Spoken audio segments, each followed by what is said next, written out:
What's up, Sneaky Nation? Sneaky P here, back with all the news after week number 11 in our Columbus Aviators franchise, where the Aviators picked up a victory over the New York Giants to improve to 7-3 on the season. It has not been pretty, but the Aviators have strung together a few wins in a row here, looking to continue that momentum against the 5-5 Washington Redskins next week. Let's go ahead and get going with some more scouting here. And with Bishop Sankey going down with another injury, I think it's key that we actually start looking for some running backs at this point in time.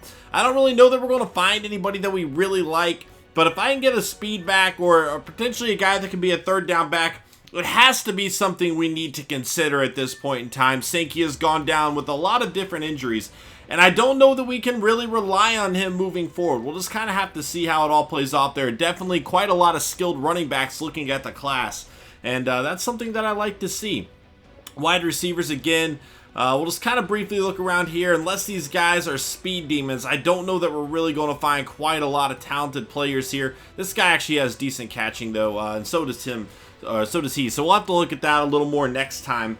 But let's go ahead and get going with some of the stats from around the league again. At least the weekly awards. We'll periodically check in on the rest of the awards and stuff like that. But we just did that recently, so let's just go ahead and hear. Matt Ryan, 26 of 37, 380 yards, 4 passing touchdowns for him. Arrington with 2 interceptions and 9 tackles. Peters with 4 tackles, 2 interceptions, a fumble forced, and a fumble recovered. Monster game from him. And then Thomas for the Browns, 15 of 24, 248 yards, 2 passing touchdowns, and a rushing touchdown for him. Pretty solid game.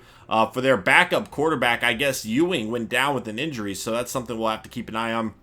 Let's go ahead and check out the Redskins lineup. And as you can see with our division is still struggling. We've been very lucky that we haven't had that dominant team in our division that we really have to fight for playoff spots with. I mean, we're sitting okay right now, a 2-game lead over the Texans and the Colts right now. Things are kind of going our way. If we look at the remainder of our next 3 games, we got the Redskins, the Eagles, and the Cowboys right after the Giants. So 4 straight NFC East games on the radar. We beat the Giants. Now we got the other 3 to kind of see how those turn out. Let's go ahead and look at their records, or the rest of the playoff record, I should say, from the NFL.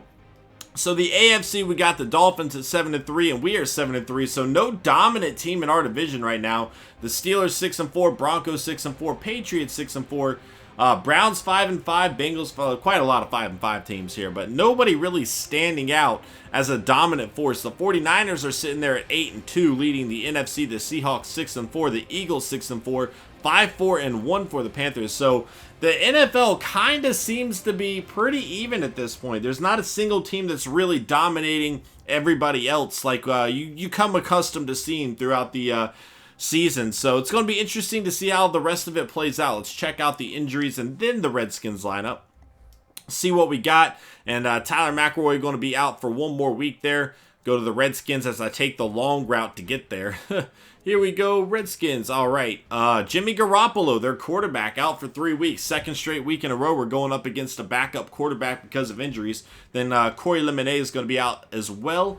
And now let's check their depth chart. Let's not go the opposite way this time. That'd probably be beneficial for us to go the easier route here. So here we go, Redskins. All right, so they have Darren Barnes going to be the quarterback, the 3rd-year pro out of Rhode Island. And Gordon Moses, the backup here at running back. C.J. Anderson still making it happen with Trent Richardson at fullback, Daryl Young.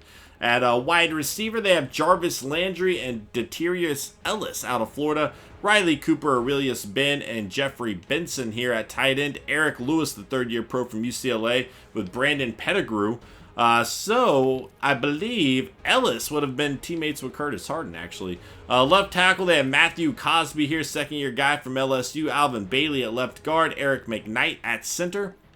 Shaq Mason there as well. Tyler Shatley out of Clemson. Right tackle, Lamard Reed, a 2nd-year pro out of Hawaii. So a very young offensive line there. John Graves going to be at right end. And they have done a pretty solid job of drafting throughout these few seasons, it looks like. They've really added quite a lot of young players to their team that are all starting. There's Case Gordon.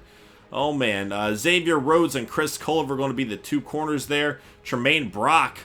Gerard Cole, the guy that we scouted quite a lot, 80 overall. Then they have Gerard Powers, spelled differently, 79 overall. So, very good corners here.